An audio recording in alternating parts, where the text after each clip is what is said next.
కాబట్టి మన జీవితాల్లో మన భక్తి చేస్తున్నట్టు మన జీవితాల్లో మనస్ఫూర్తిగా మనం భక్తి చేయాలి. హల్లెలూయా. భక్తి గురించి అపోస్తలుడు పౌలు తిమోతికి లేఖ రాస్తాడు. ఒక నిజమైన భక్తి, ఒక యథార్థమైన భక్తి, ఒక నీతియుక్తమైన భక్తిని మీరు అమర్చుకోండి అంటాడు. హల్లెలూయా అంటూ రాస్తూ ఆ తిమోతి 6:6 సంతుష్టి సహితమైన దైవ భక్తి అది గొప్ప లాభసాధకం అంటాడు. హల్లెలూయా. ఈ సంతుష్టి సహితమైన దైవ భక్తి అంటే తర్వాత మనస్ఫూర్తిగా మనం భక్తి చేస్తున్నప్పుడు ఆ భక్తిలో ఉన్నటువంటి లాభాలన్నీ కూడా మనకి ఏమవుతాయంటే హల్లెలూయా. భక్తి చేస్తున్నప్పుడు ఆ భక్తిలో వచ్చిన లాభాలన్నీ కూడా వస్తాయి. మనస్ఫూర్తిగా మనం చేయాలి భక్తి.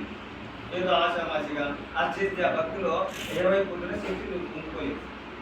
అందుకనే నీ భక్తి నీకు ధైర్యం పుట్టిస్తుందా, నీ యథార్థ ప్రవర్తన నీకు నిరీక్షణకు ఆధారం కాదంటాడు. అంటే భక్తి చేస్తున్న వారి జీవితాల్లో ప్రతి సమస్యను ఎదుర్కొనే ధైర్యాన్ని దేవుడు మనకు కల్పిస్తాడండి. హల్లెలూయా. యోబు 4:6 అంటాడు. యోబు 4:6 నీ భక్తి నీకు ధైర్యం పుట్టిస్తుందా, నీ యథార్థ ప్రవర్తన నీకు నిరీక్షణకు ఆధారం. అంటే భక్తిలో ఏమైపోతుంది, ధైర్యం వస్తుంది. హల్లెలూయా. అందుకనే 2 తిమోతి 3:5 అంటాడు. ఆ మాట ఏముంటుంది, పైకి భక్తి గల వారి వరే ఉంటాడట, దాని శక్తిని ఆశ్రయించిన వారు ఉంటాడు. వీళ్ళట హల్లెలూయా. పైకి చూస్తే లోపల శక్తి లేదట, పైన పటాలు ఉంటారు కదా. హల్లెలూయా. కాబట్టి పైకి భక్తి గల వాళ్ళే ఉంటున్నట్టు కానీ దాని శక్తిని ఆశ్రయించలేని వారిగా ఉంటున్నట్ట. హల్లెలూయా. అందుకనే నీ జీవితంలో ఒక నిజమైన భక్తి నువ్వు చేస్తున్నప్పుడు ఆ భక్తిలో ఏమవుతుంది అంటే ధైర్యం వస్తుంది మరియు ఆనందం వస్తుంది. హల్లెలూయా.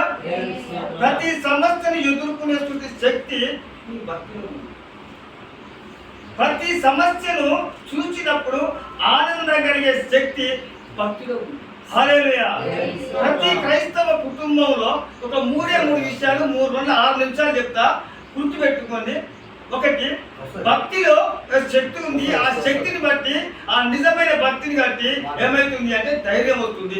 నెంబర్ 1 ఆనందం అనేది. హల్లెలూయా. కాబట్టి మన జీవితాల్లో మన భక్తి ఏం చేస్తుంది అంటే ప్రతి సమస్యను ఎదుర్కొనేటువంటి ధైర్యాన్ని ఇచ్చేదిగా ఉండాలి. హల్లెలూయా.